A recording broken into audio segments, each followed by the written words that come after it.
Okay. Until some people filter into the chat, I think I'll hold off on giving a little spiel that I wanted to give. But by way of introduction, in the meantime, I was gonna start modeling like it's kind of like tank. It's like a spider tank with little wheel feet.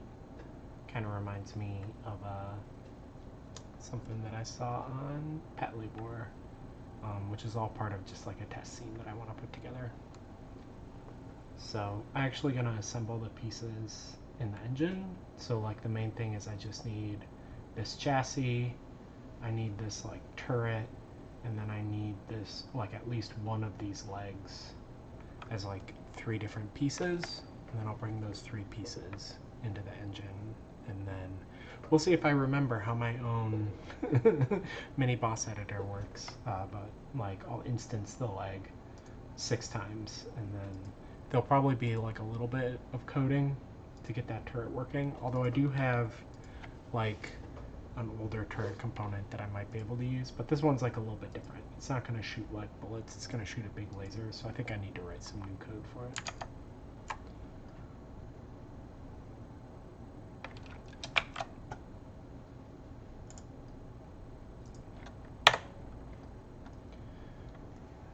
Anybody who knows how to use Blender is going to be aware almost immediately that I'm very bad at using Blender. Every time I think I'm going to remember, I end up going to other 3D programs and unlearning all the hotkeys, and then I have to relearn all the hotkeys again.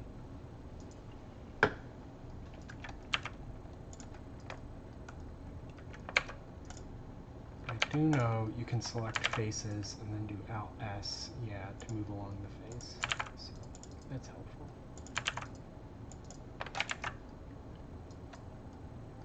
And then I think there's like, we can mirror along the x-axis. Yeah, that's also helpful.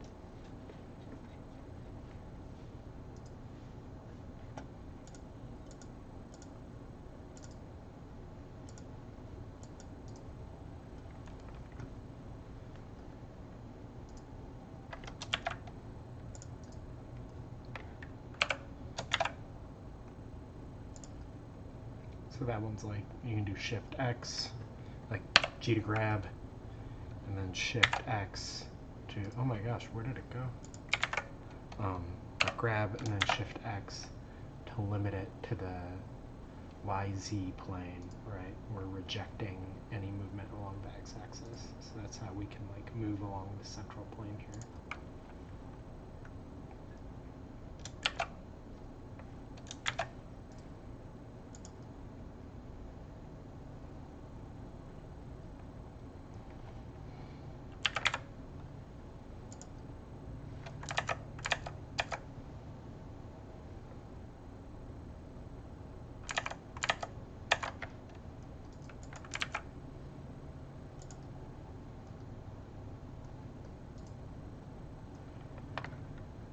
Actually want to cut all of these. It's Control R to cut. You click and then you right click. Why was it moving? Am I like, that's weird. But I think I actually want to delete everything. Alt Z to go into X-ray mode. I think I can delete everything on the left side here.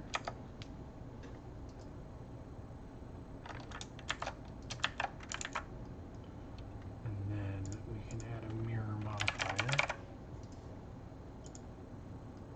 There we go. Now I only need to edit one side.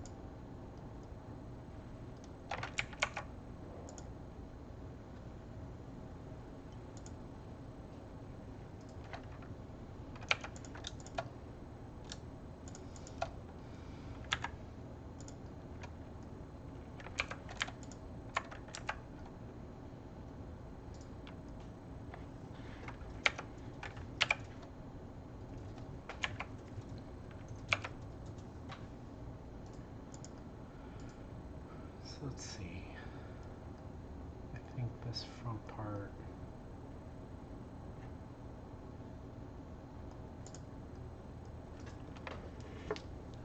know, should I be doing this as like disconnected meshes, or should I just have one mesh that I like subdivide in shape?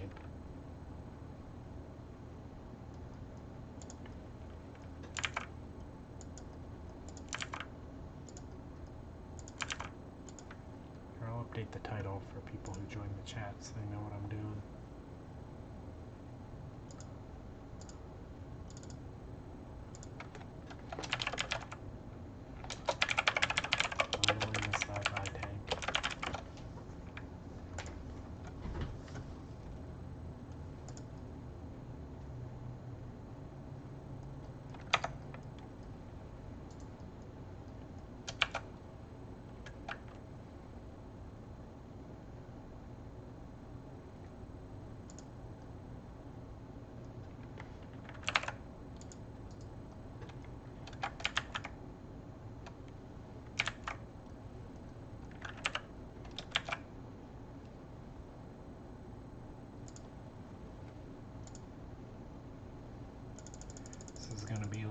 Hemisphere for the tank. I just don't want it, or for the like turret. I just don't want it to have that much geometry.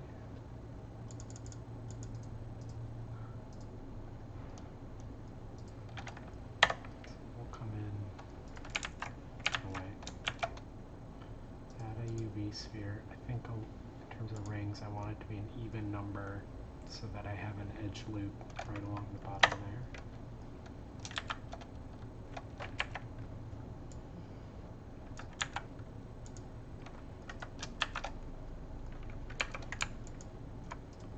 Once you press 2 to do edge select, and then you can alt click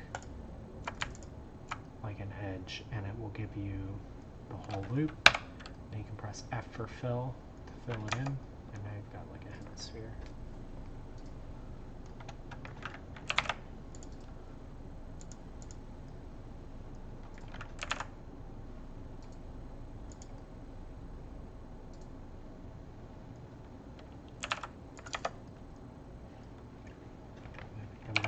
To inset, and then E to extrude like a sort of bit on the bottom there.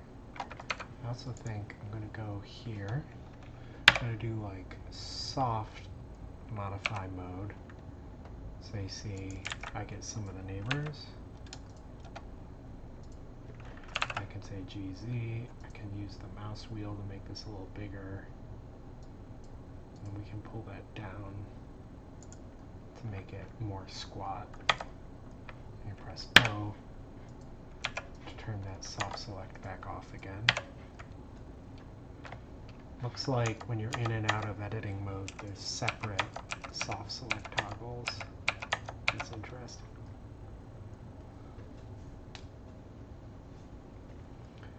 Then I don't like this vertex up here. I wonder if I can like dissolve it. Okay, yeah, now there's just like a capstone on top. And maybe we can select that, shrink it just a little.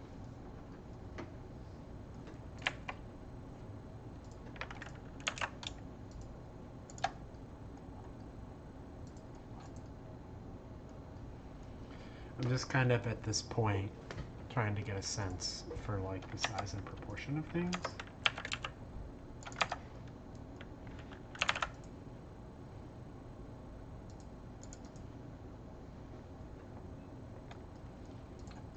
I'm going to leave that. I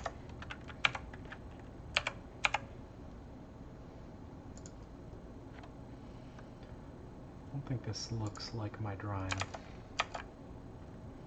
Yeah, okay, this part is flatter, and then these are like a lot bigger.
rotation there, you can say RX to go along the x-axis, and then I type like 45 degrees. That's just a quick way to do like really precise rotations along specific axes.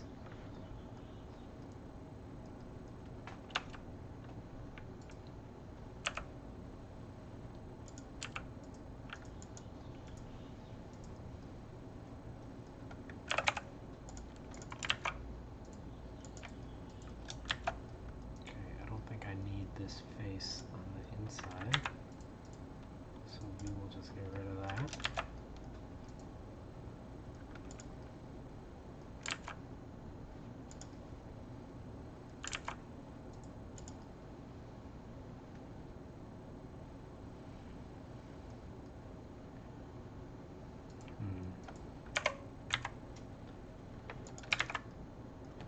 Yeah, I wonder if it's... I wish there was like a skew tool. I think I would definitely use that if I had one.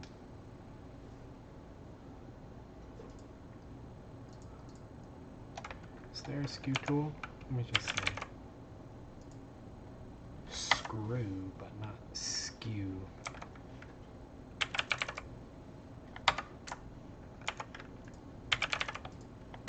Oh well.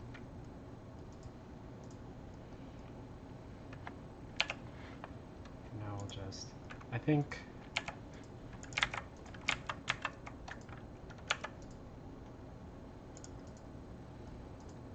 I'm just going to keep this simple. So this thing can like rotate that much.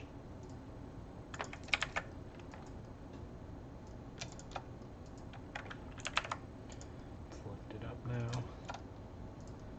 Start thinking about those legs. So we'll add a new mesh, like a cube. And then I think in this case, yeah, we can just come in here and move it to the side, add a mirror, so we get it on the other side.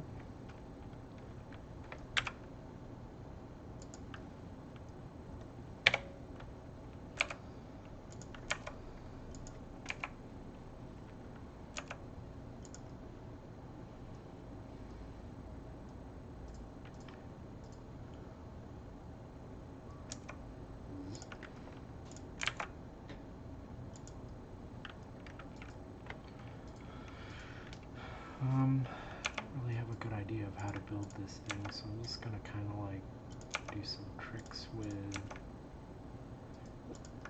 I don't think that's a good way to build the leg. I think what we really want to do is add a sphere.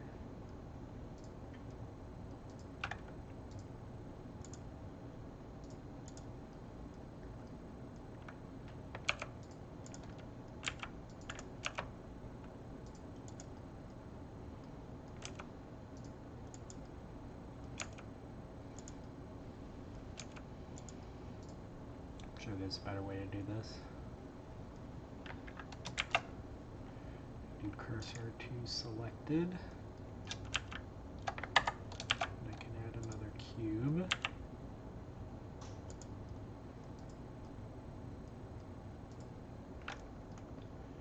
Rotate it into the right orientation.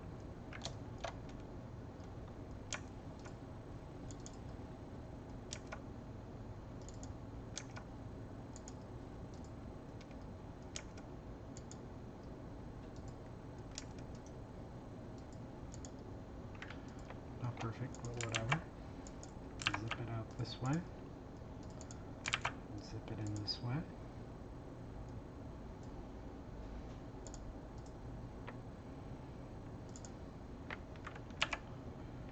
Duplicate another one of these like ball joints.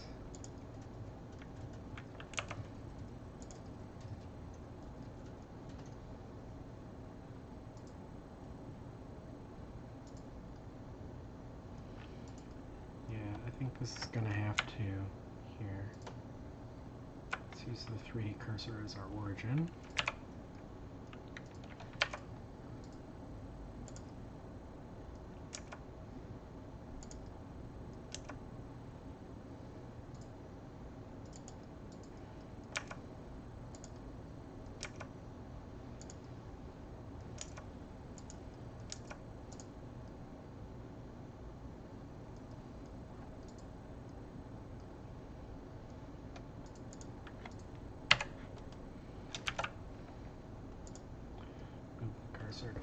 ball joint. And another cube.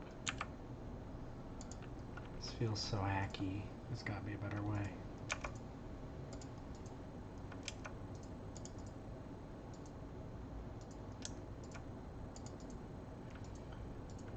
Look how janky this is looking.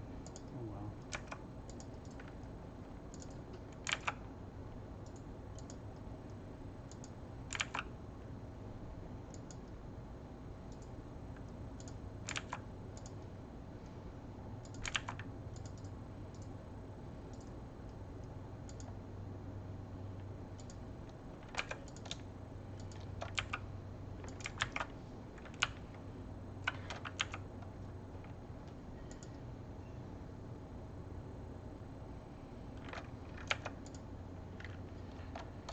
We like move the cursor here. I wish that like when I move the cursor it would also like orient it.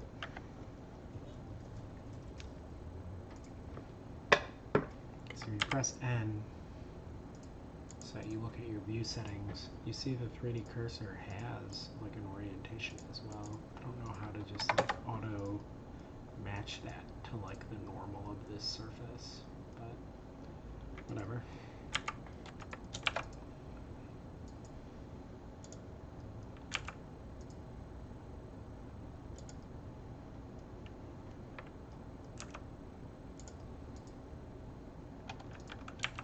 This one's a little, the ball on the bottom's a little bigger because this is where it's going to like actually touch the ground.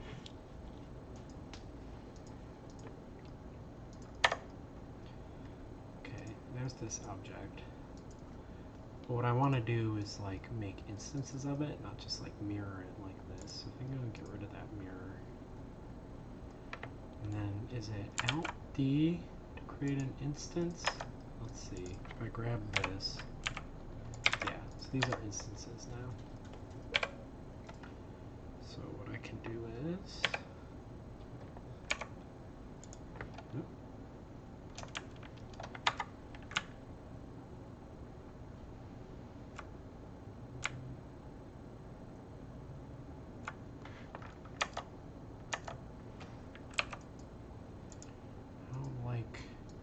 offset they are from the origin.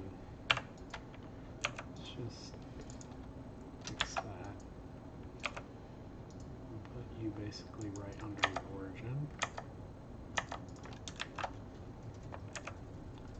Then drag you back out.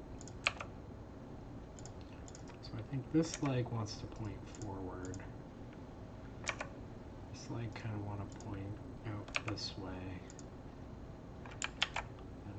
Another one which points like back this way.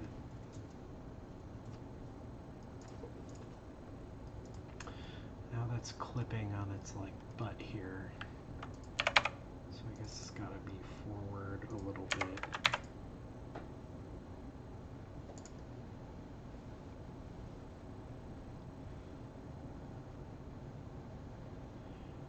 It seems like the back leg is because how it looks right now is like it wouldn't be able to support its weight, like unless the back was just not that heavy and the front was like really heavy. I don't know, let's put them on the other side and see what happens. Is there a way to like mirror instances as opposed to mirroring geometry?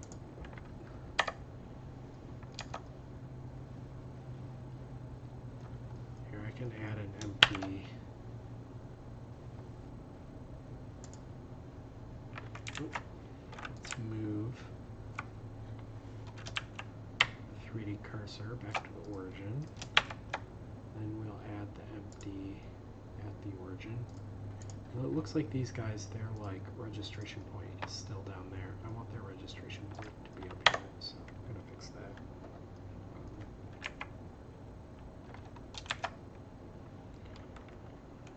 Z, pull it down like that, and then GZ, pull them back up again.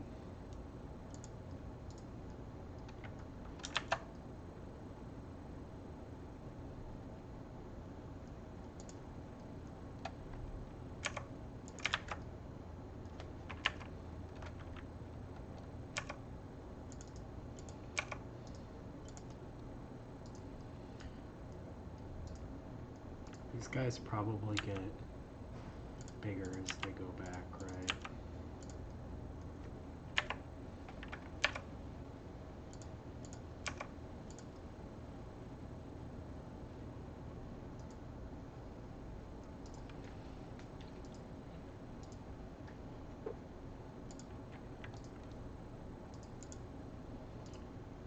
Let's see, what is the... Okay, there's the object transform. I wonder if I did like LD, then we just said like go to the negative X position and have like the opposite rotation. No, that's not right.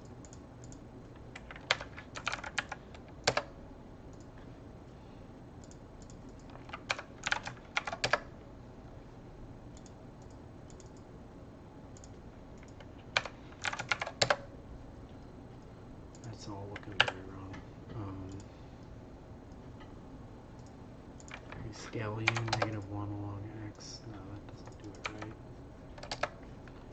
I think maybe if we group these three together. Can I make a group?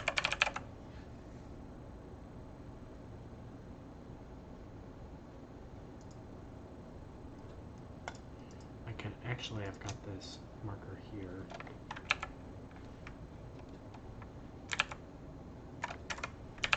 Control P, parent to object, but keep transform. And then if I put the mirror modifier on this empty, is that allowed? I don't think that makes sense. If I do a duplicate of it, then I scale that by -x. Okay, that's good enough. And these are all still instances, so if I select this and scale it, yeah, they're all going to change.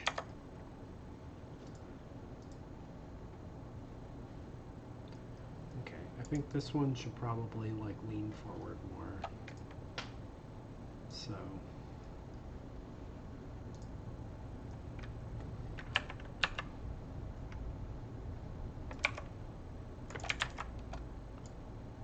let's grab both of them. That's annoying that that doesn't work exactly right.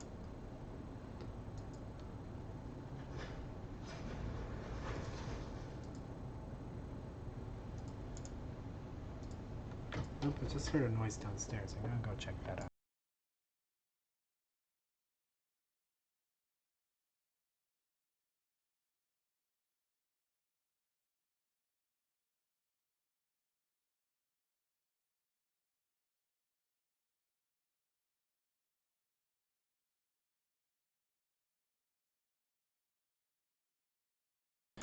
Just some noises in the alleyway. Okay, so I think this main body would be more dynamic if it was like leaning like this a bit. Means that this, we want this part to go down a little more. I think we can actually get rid of the face.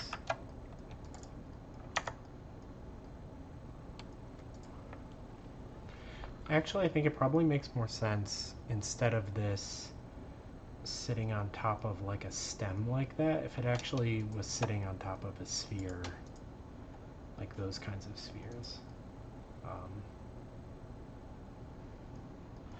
Let's try that. So we'll lift it up. I will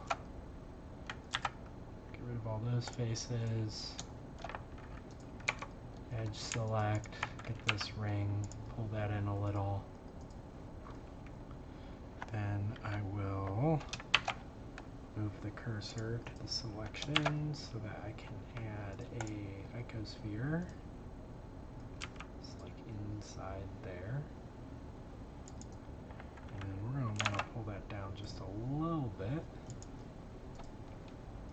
Then we can select everything and pull everything down.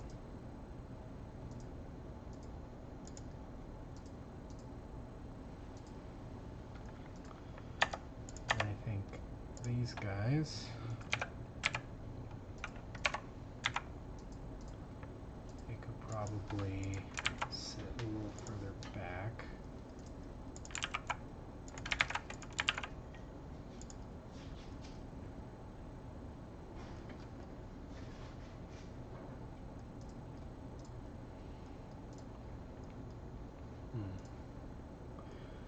Maybe just for like a little detailing, we'll like inset the face here and pull that out.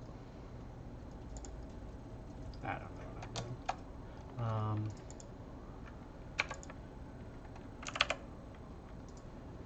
Can like taper this a bit.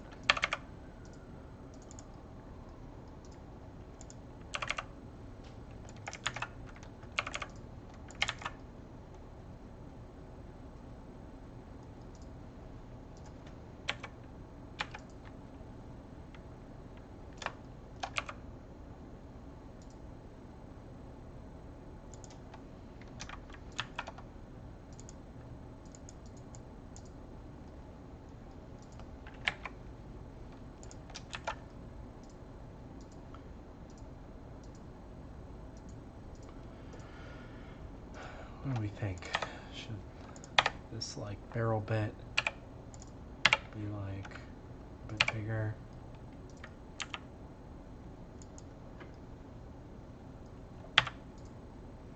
Maybe move the whole thing forward a little.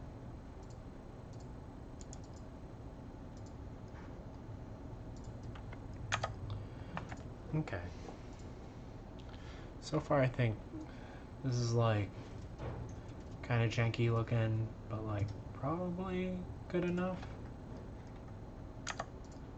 I do think that like I want this thing, its like object pivot to be centered on that sphere.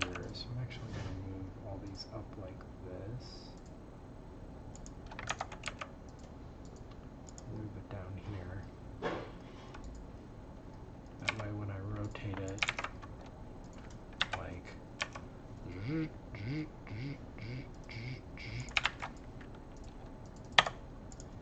maybe this part's a little too big.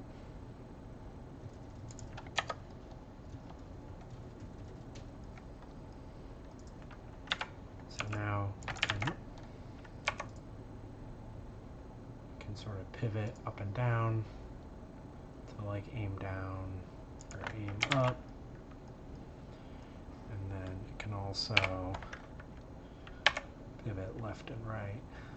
So it's got like a 120-degree field of view.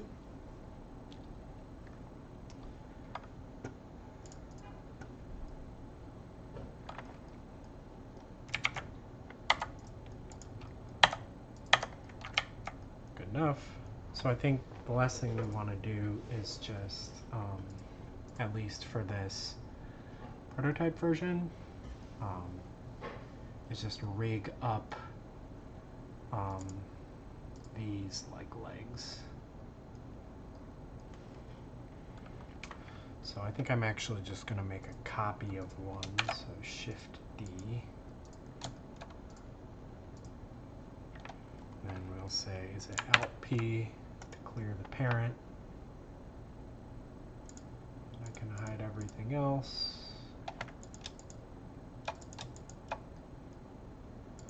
Then we will just Alt G, Alt R.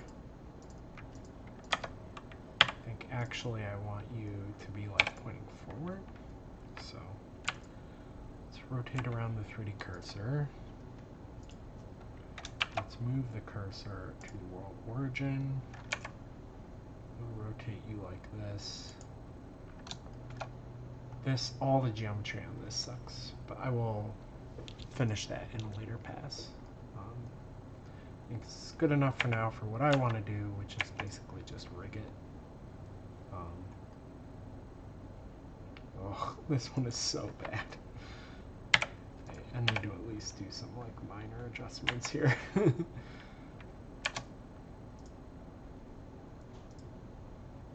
Straighten it up.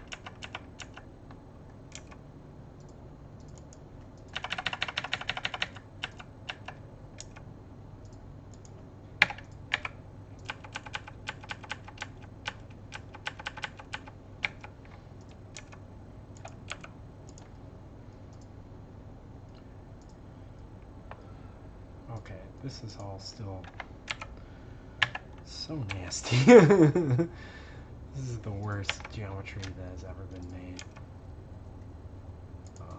Whatever. I'm going to replace all of it, so let's not fret too much about it. The most important thing right now is we want to make a armature. What we're going to do is come in here, select you. We're going to move the cursor to selection. We're going to go to you, and we are going to say selection to cursor.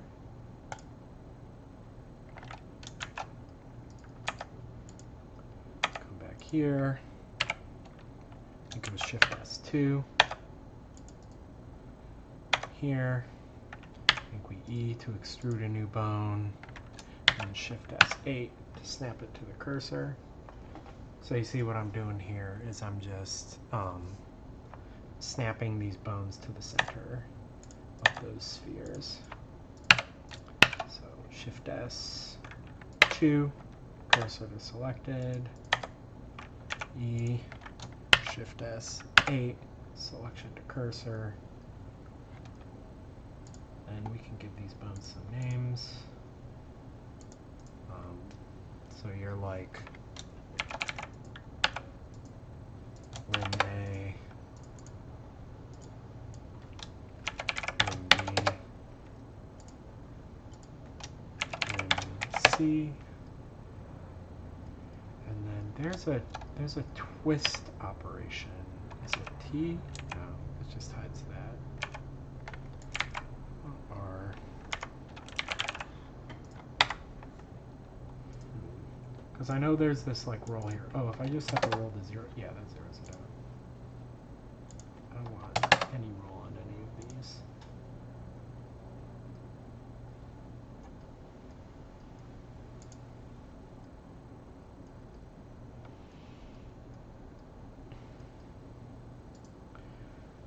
And then I think actually, I'm going to go back here. We're going to select this edge.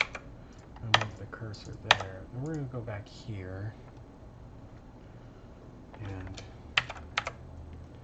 I'm going to move the root there so that actually when we rotate, I mean, I guess when I do the real version of this, I'll have another like ball joint at the top here. But for now, I just want to make sure that this is like the pivot point. So now we just want to parent this to this. So I think that's Control P, armature with automatic weights. And then now the last thing that we want to do is, because I'm pretty sure, so I can go into like, is it Control Tab to go into pose mode.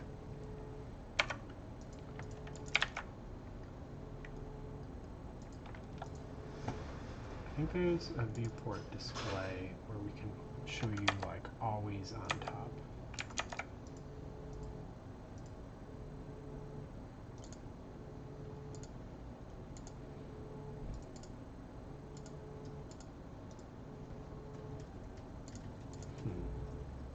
At least I thought so.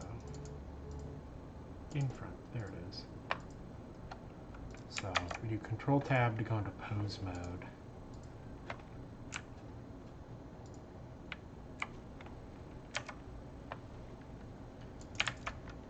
Oh, it looks like this guy like wasn't even. Okay, these weights are all messed up. We're gonna have to paint these manually. That's fine. So we just come in here. We're gonna edit this. Now, here's something that somebody who's done this in Blender a million times would remember immediately, but I always need to remind myself.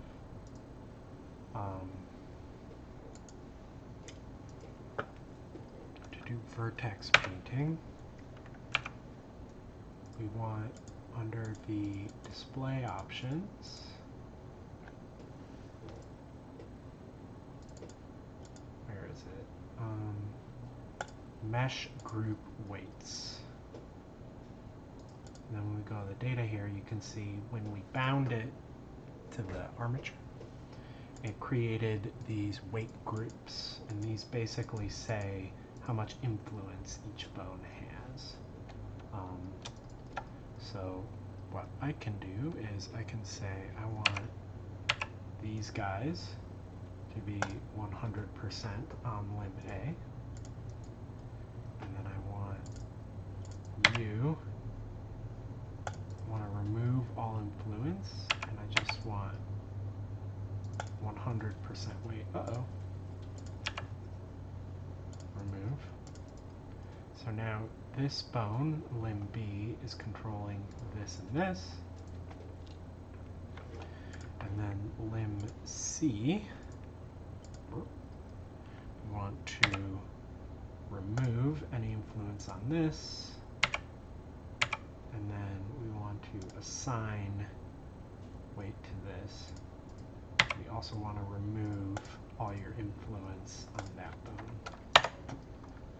So now, when we select the armature and do Control Tab to do pose mode, we can see that everybody is just doing their own thing.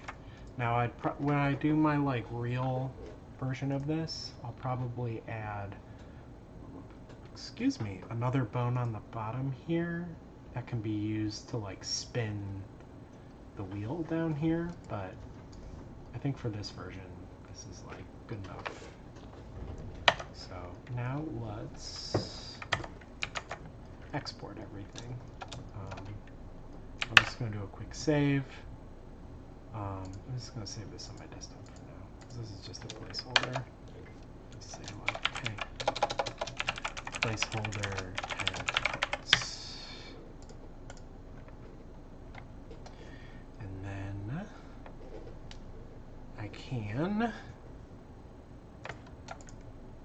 So basically, we just want to do this by visibility, I think. So file, export. So the way that this works is that, you know, this is currently stored as a Blender file, which is a quite sophisticated file format, which includes any of like Blender's conceivable features, which is a lot larger than the features. Like it's like a Venn diagram. Like Unreal can do some of the things that Blender can do, but not everything that Blender can do, and it also does some of its own stuff that Blender can't do. So like when you try and like project a Blender asset into Unreal, like there's naturally some like import process associated with that. But like one thing that can ease that sort of like importing process is if you first export as a FBX. FBX is a file format that was originally created by, I don't know who originally created it. It was like Alias Wavefront, which eventually got bought out by Autodesk. Is technically, I believe, called a motion builder file, but you can think of it as like taking a Photoshop file and then exporting a PNG that collapses all those layers, right? So this is just gonna like strip out a bunch of like Blender specific stuff and just limit it to just like the smallest subset of things that all like 3D CAD programs would understand, like meshes and transforms and lights and cameras, basically. And additionally, when we do this, like I can say like, hey, I only want to export the visible objects, and you can see you can do any like coordinate space or like unit transformations, like if you modeled in feet, but then, you know, Unreal is using centimeters or whatever. You can put all that information in there.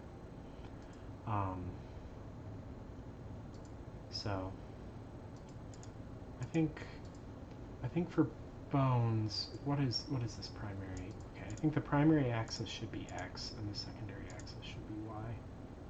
Or see? I think this Unreal is like most happy with that, but we'll see what happens.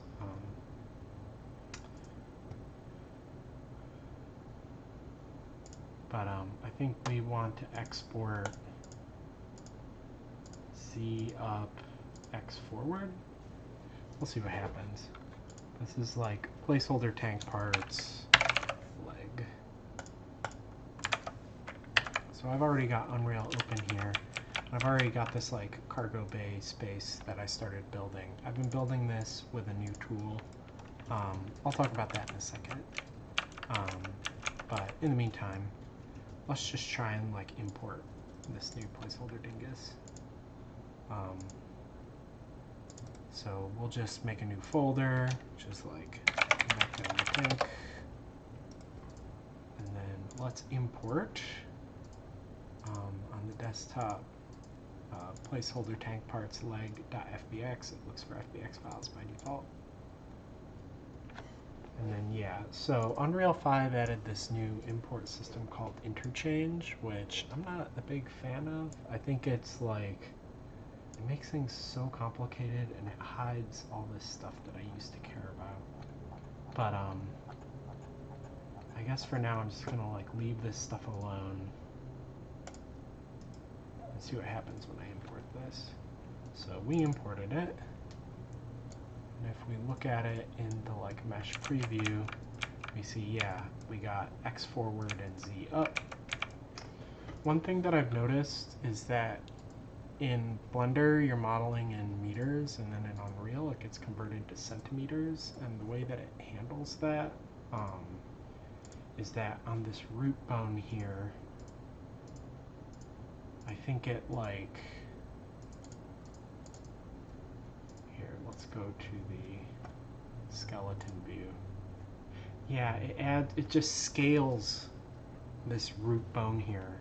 It puts a scale of 100 on it, which is like actually super annoying. I don't like that. It means I have to like account for like all the like bones basically having a 100 scale in component space.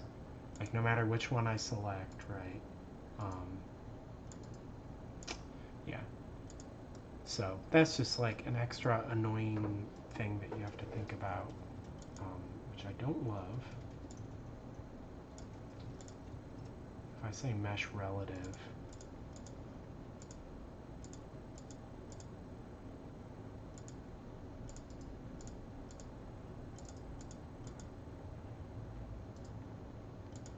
it says it's just 1 in the mesh relative, but that can't be right.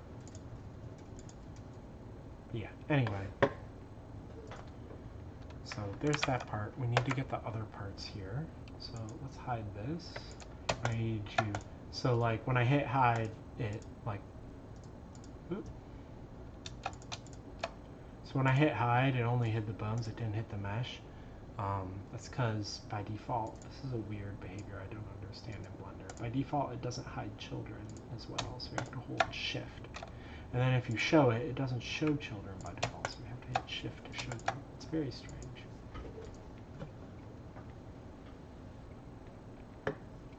I guess you get used to it after a while. But okay. Now we've got this dingus, we can export it. I think, yeah, all of our export settings are still here. So we can call this like body. And then we can get this. Actually, this one I think I want to press Alt-G to snap it to the origin so that it's exported at the origin. We'll just call this the head, I guess. So now we can come in here. I'll just leave the like default name on these because I'm going to be deleting them later once I make the real assets. But let's import the head and the body.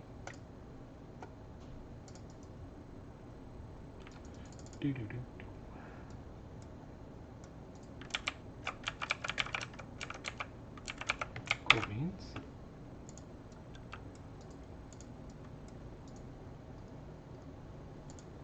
So there's the body. And then here is the head.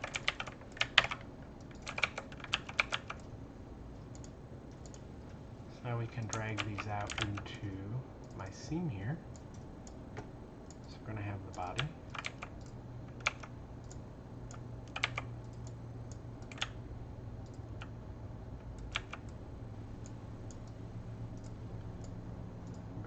head.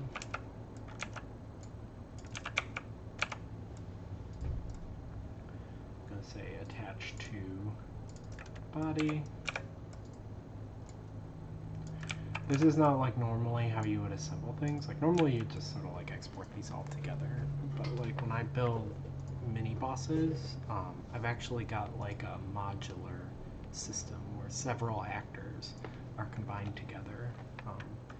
This is important for me because I want to be able to do like variations where I like just swap out certain parts, right? So there can be like a more menacing tank which has more legs and more cannons but the same basic body or something. So then let's pull out this leg.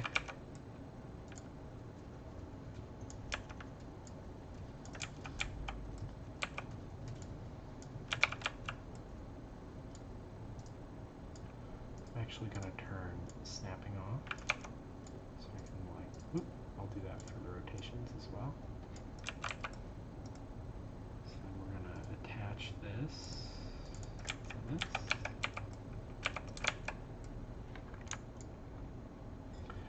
Alt dragging, that lets me make a duplicate.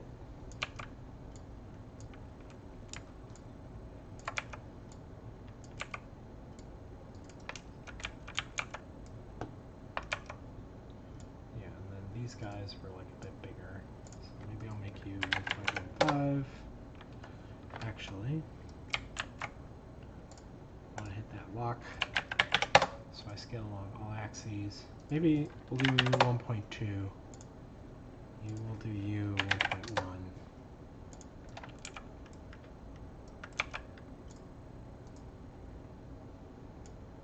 And we'll just rotate you guys.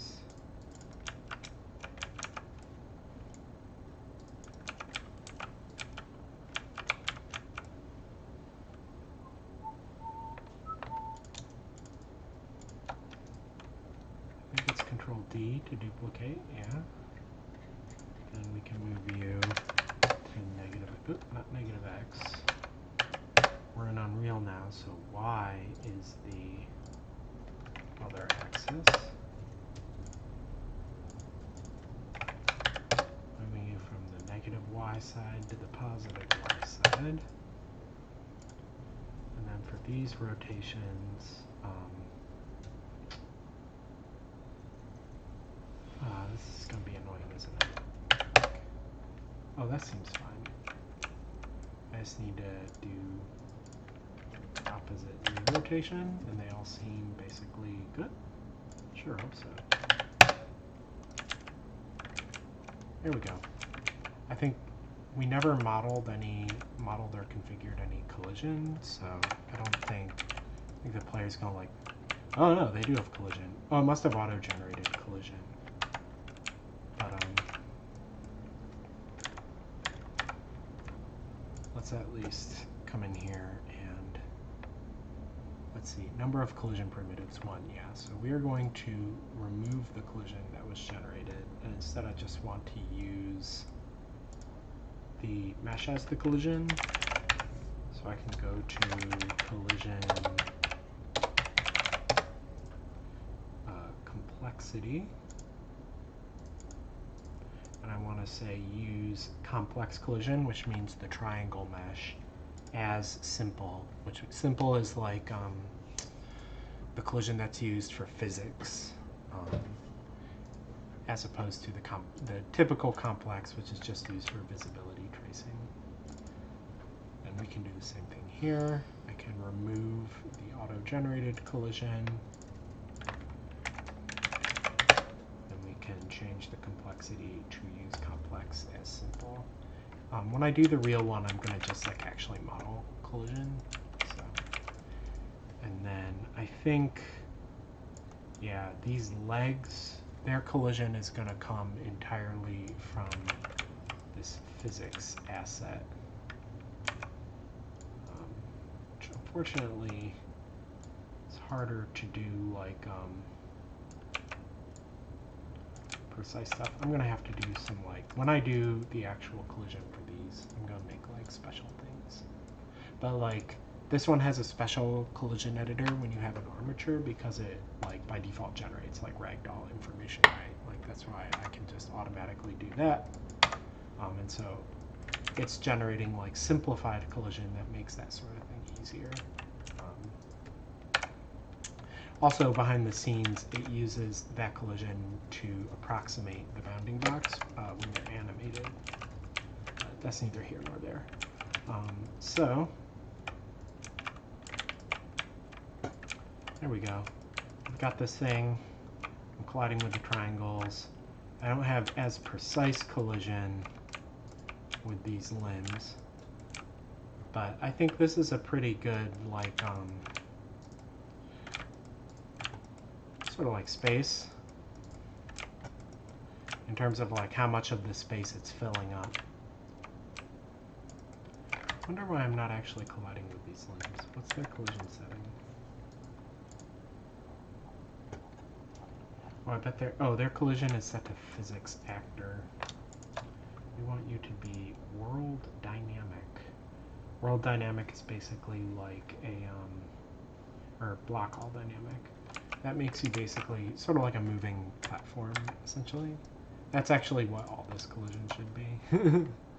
So we should all be block all dynamic. There we go.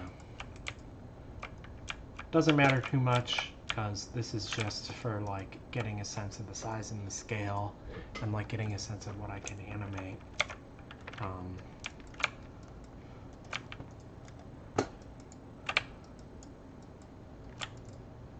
So I think like relative to the size of this cargo bay, that's pretty good. I could probably scale it up a little bit, but it's also big enough that like, you know, I can run around on top of it, which is interesting. So the next steps will be to rig these all up using basically my my mecha tools. That's going to involve some code. I already have like code for like running legs, but that makes them take steps. And in these guys, I want them actually to like slide around, like these are wheels that they're on. So like as they hit uneven terrain, the legs will come up and down, but like they won't be like stomping. It'll be a bit more like kind of like a tachikoma, I guess. But yeah, I mean, I wasn't expecting the scale to be this good out of the box, but it's pretty good. I guess I eyeballed it right. So yeah, before I get like totally to the end of this, let me like move this out of the way here. By the way, you notice how like when I'm outside this room, I can like see through these walls. This is called back face culling. It's just the idea like they're still there, but like when you're seeing the back side of something, you can see through it. That's like really helpful when setting up these kinds of interior environments, because it means you don't have to keep the camera like inside the interior to see anything inside this room at any time.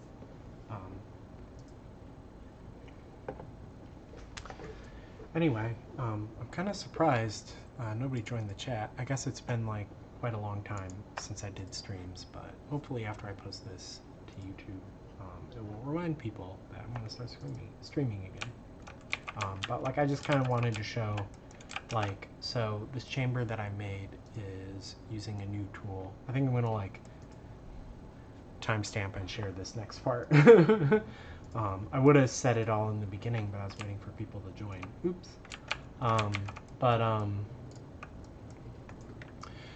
Basically, already, like in the last video that I posted, I was talking about the scaffold editor that I was making, which was based on the level editor for Descent.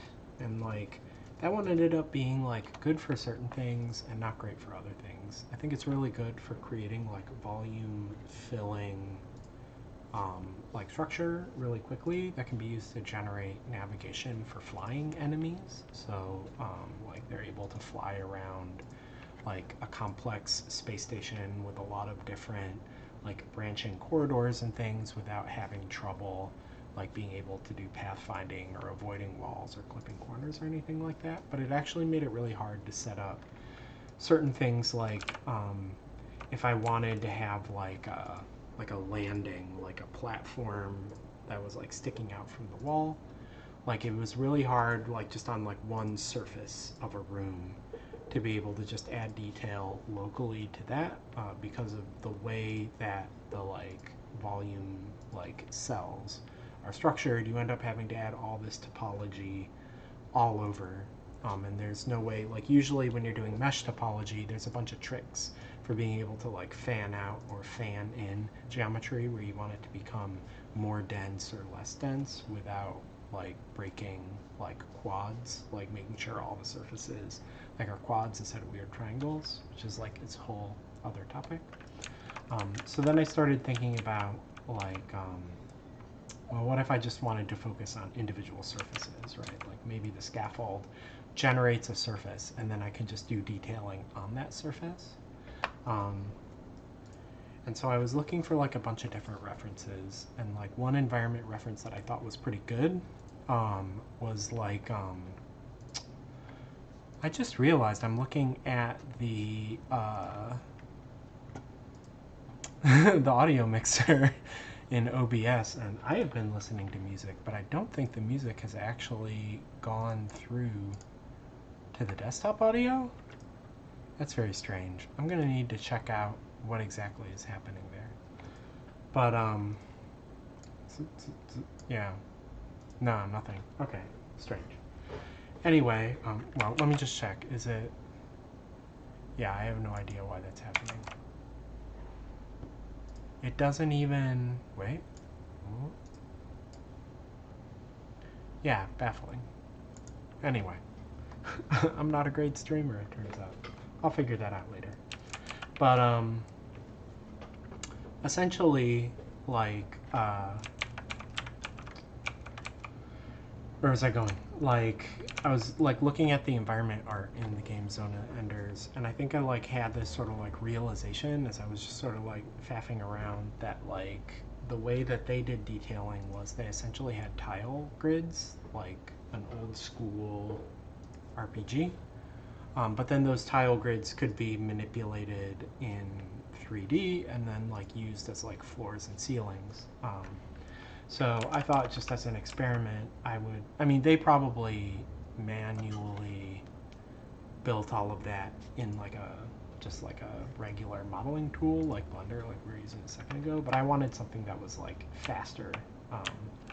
So I created this like quick and dirty tool that I'm calling like the like grid decorator, in which you can create these grid objects. And you can see they have a bunch of properties, so let me scoop this stuff around so that you can see how like I can control the grid width, the grid height, how big the tiles are, you know, how sort of tall the tiles can be. But like basically this is very like, all of this geometry is discrete geometry. Excuse me. And so, like you're not, like I'm not moving things in like an analog way. I'm like moving things by like discrete steps. So if like I grab the floor here, and then I have like the hotkey 2 puts me into cell select mode. So each of these grid squares is a cell. And then I can like maybe like, you know, grid select some of these cells, and then I have a hotkey on the keyboard to basically like lift them up or like push them down, right? And you can see that's like immediate, right? So now I've got like a little sloped thing here. One issue that does arise, you can see, is that all of the cells, like if they're not planar, right? Like if they're at a corner, I have to cut them into 2 triangles, and it's not clear, like, you know, I can cut them all in the same direction right here from like the bottom left to the top right, but that causes these to be like outy corners and these to be itty corners. So in that case, you know, I can just select this, and then I have the X hotkey, which I can use to like swap them, right? So now they're all like outy corners, and also like pick all these. I can do Shift-C to push it down if I wanted to make a depression, right? So this is like maybe interesting. This is like a little foxhole. So like maybe the tank stomps on the ground and it creates a shock wave, right?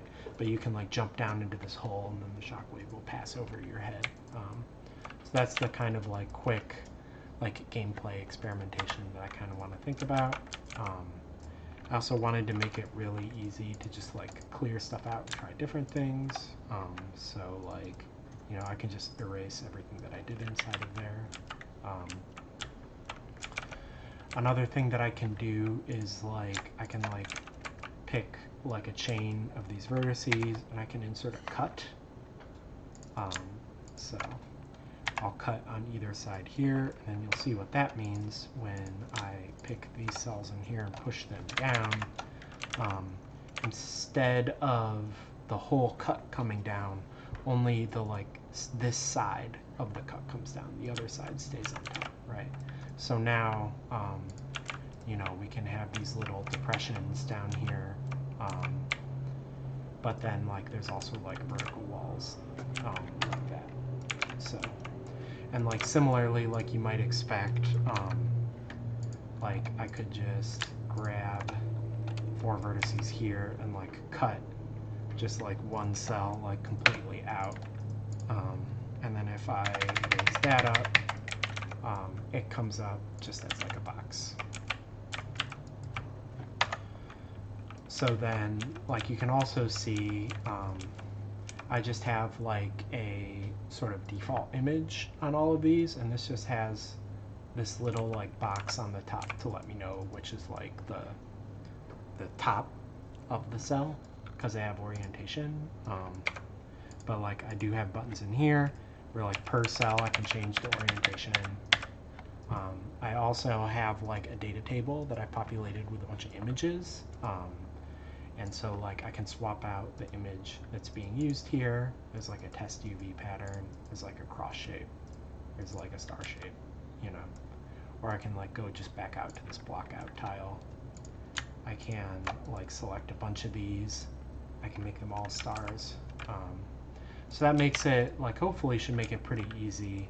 Like once I have a block out that I like, that I can basically just make like a sci-fi tile set, and then, you know, just go around and maybe on these tiles along the floor, they can be like doorways and gantries and like little sort of like ground lighting, and then there's going to be more just like sort of industrial stuff on the walls.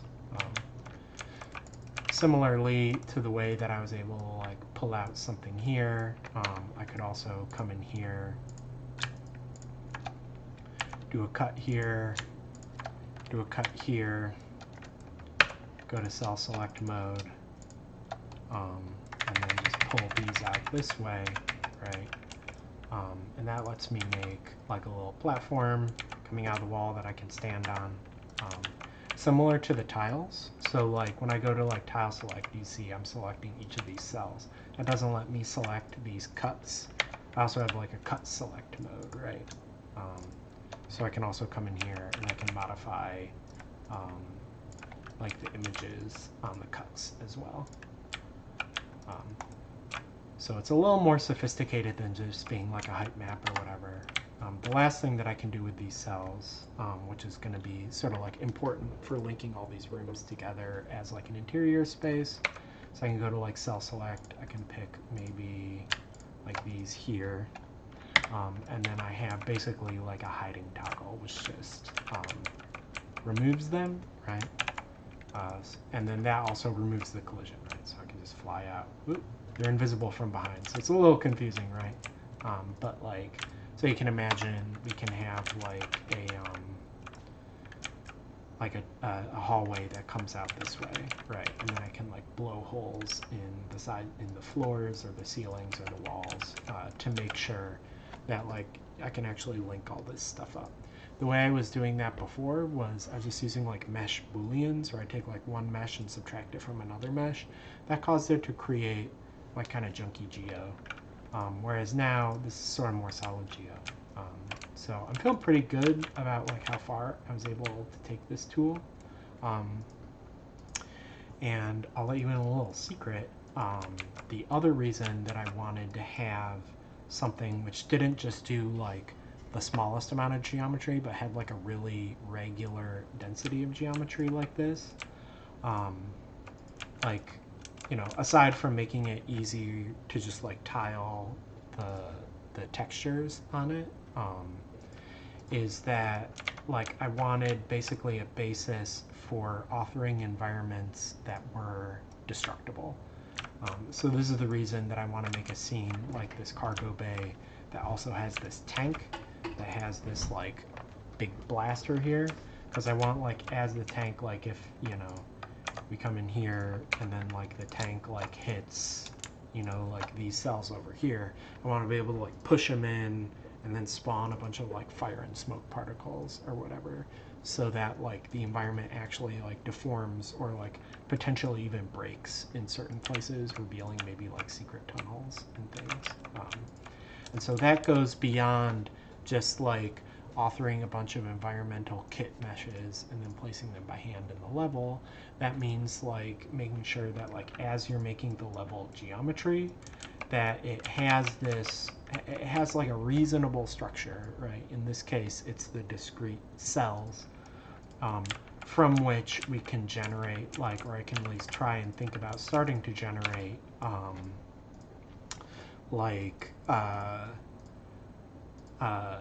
like destructible stuff. So the way that I think I want that to work is that this will be like one big dynamic mesh. I think it'll just be like a static mesh until the first time it takes damage, and then it will be replaced by a dynamic mesh, and then I will just remove the triangles associated with the specific cells, which I can calculate, right? Because like if I know the position here and I know the structure of the cells, I can identify which cell got hit.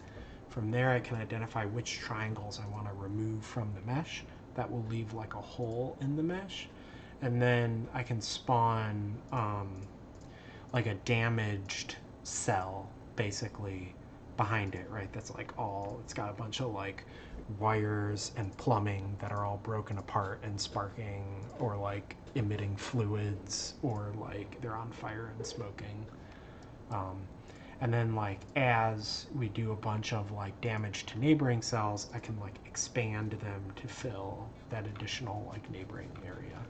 So that's kind of like part of this like soul searching that I've been doing in terms of like, even if, because I mean like on the business side I've still got 2 active pitches going, trying to pitch for funding, but I mean like it's pretty dire right now with the tariffs and stuff. I think like even if I do a deal, it's not going to be for enough money to like hire a whole team. So I need to be like basically smart about like, well, how do I prioritize features that like leverage my skill set like as like a senior programmer a little bit better. And that's where I was thinking like, yeah, making these tools and having those tools be able to make more reactive environments, I think will like give players permission to basically accept like a more simple or stylized look, like something that doesn't look like a AAA or like a III indie game, because they'll like understand that something that looks more like a PS2 game, right, where it's not like PS1 chunky pixel aesthetic, but it's also not like modern like high fidelity 3D. But like with this justification, which is that by having destructible or more interactive environments, like it's not just that like the choice for stylization is being made for budget reasons, but it's like instead like to the benefit of the game, right? Like we're doing something that you wouldn't see if you're playing Horizon Zero Dawn, which has like a huge like sweatshop of 3D modelers overseas, like making these beautiful lush environments and these big robots and things. But like those environments are like static, right? Like half the trees in that game you're not going to be able to like chop them down like you would in Breath of the Wild or whatever, because everything is sort of just so and it's been baked out, right? Whereas like I'm thinking like, okay, what if all the mise-en-scène, like the player, the antagonist, and the environment, like the arena that you're engaged inside of, like are all interactive objects, right? So it's moving, you're moving, and all the like big attacks that you're launching can actually like do damage or like modify the environment around you. Like I think that's like a different experience than the kind of experience that you're getting in a AAA game, and like will sort of like guide people into appreciating how like by like accepting certain constraints, you can turn those into opportunities to do something new. Um, so by accepting the constraint that we're not really going to have like a dedicated environment art team, I can instead focus on these tools that let me build destructible environments, which let me make like, you know, a different kind of game. Because like I feel like at the end of the day, like I think like this game is going to either like stand up or fall over on how strong the gameplay is. So I want the character movement to be really good. I want the enemy AI to be really good. I want all the weapons to be really fun, and then I want the environments to be very dynamic. So I don't know if like this grid tool that I made specifically, if I'm going to keep extending it to the point in which it's doing all those things. I mean, it's certainly like interesting that it could go that way, but it's also like I'm like missing what I had with the scaffolding tool, which was all the volumetric information.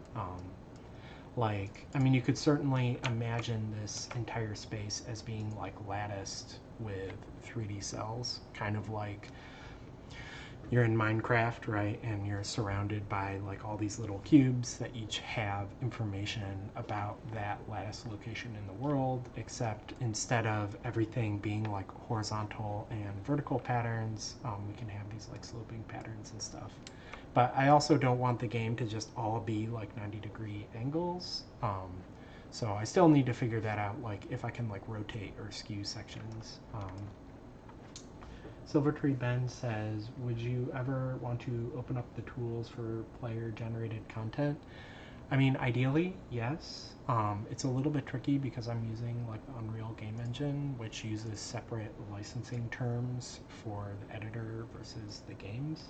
I know there's some Unreal games which do like export basically mod kits. I think in order to use those mod kits, players have to download like an unmodified version of Unreal from the like Epic Games Store and agree to the Epic Games license in order to use it, and then they basically have like a sublease situation. But it's like uncommon enough that like I would like worry that I'm like being sort of like a guinea pig in that respect. Originally, when I was building this game, I was building it with a totally custom engine so that I could just open source the whole thing. But then I worked as a game engine programmer for a year, and I just got like really tired of having to like do so much programming and like being able to work within Unreal as an environment and not have to think about like rendering stuff basically and just focus on gameplay stuff. Definitely accelerated things. So like yeah, I would need to like think about that. But certainly if like all these meshes are runtime dynamic, there's the possibility of like maybe there being like an in-game like editor of some kind. But like that would be like even in my like pitch deck for it, I like mentioned some of those possibilities, but they're all basically expansion pack ideas because like the limited scope of the game means that like I really need to kind of like make sure that like I'm doing a small number of things well rather than like going really wide and it coming at the expense of other things. But yeah, so that's kind of just like the status of like where things are right now. So I think we're gonna bounce and get lunch soon. I closed our upstairs door so that it wouldn't be so noisy, but it's also starting to get hot in here. So I think either we need to open that up or we need to start the AC, which would like blast into the microphone and not make for very good streaming.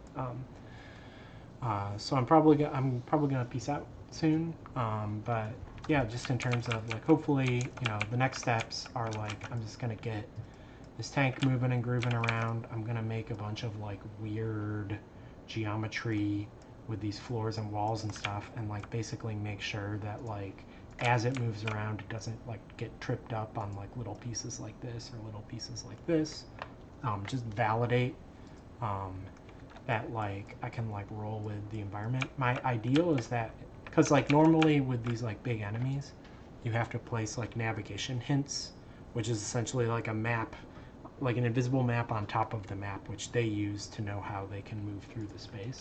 Ideally, like I'm hoping that like due to the like gritty nature of this, I can like automate creating basically like a whitelist of like where the tank can be, so that like as I modify these grids, I just like click a button and that just automatically creates all the information that the AI needs to like move around this space without getting stuck on like little pieces of geometry and things, or like lets me know if there's like part of the level that I can't access, and then I can decide whether that's okay or not. But like but yeah, I think like that's sort of like why I'm not like, you know, there was the possibility where I could have started just authoring a bunch of level geometry and making a bunch of like tile images and start just like making a cool, you know, spaceship that I can bip around in like in my little guy. But I actually want to make sure that like the structure accommodates like these bigger guys that are sort of like important to the actual sort of combat of the game. And like I can actually bring this guy back in here so we can see him in context.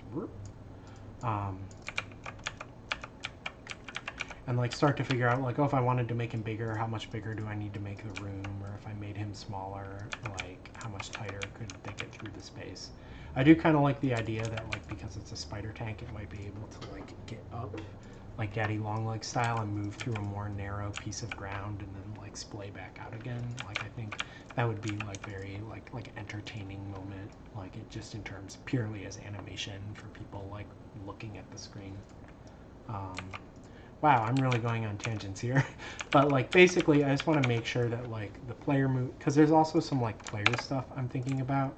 Partially why I made these ceilings bigger is like I've been kind of thinking recently about how in this mode where you're just flying, how like constant the velocity is. Like constant velocity is basically a way to just sort of like kill energy. So I'm thinking about like, well, what if you kind of, it's like harder to ascend, and then when you descend you like speed up and then you can do like swooping stuff.